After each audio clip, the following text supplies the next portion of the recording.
Welcome everyone to a quick little tutorial to how to do an online reservation from your community site. So once you have logged in, for those of you who have not logged in before, please create an account and remember to add your household members. Once you log in, you're going to be able to go to your Facilities tab.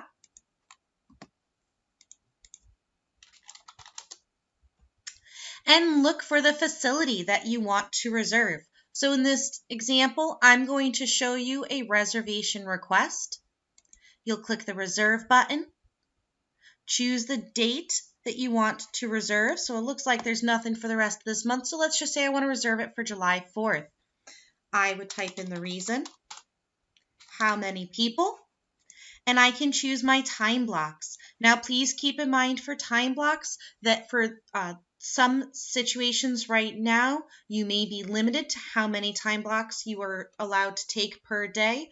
Please pay attention to any notices or notifications that your organization may have posted. They may tell you that you are limited. And once you add those items, you'll hit Add to Cart. This is what it's going to look like in your shopping cart.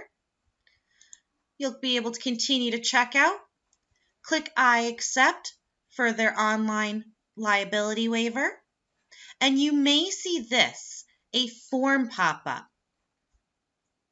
Now these forms may have a lot of information that they're requesting that you fill out, or it might be something as simple as here are our rules and regulations, please sign off on them before continuing. So I'm going to just respond to this really quick. And if there are forms attached, once you've completed them, you're just going to hit I've completed all forms.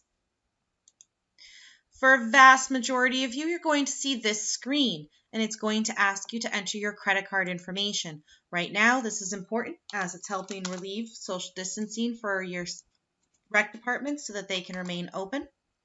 And just verify that the address that shows up right here is the same address for your credit card. If you are using a business credit card or a work credit card, please make sure you change the address to, please make sure you update the address to whatever is the billing address for your credit card. And then click Submit.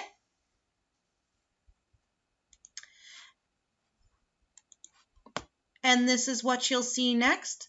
And that is all you need to do an online reservation.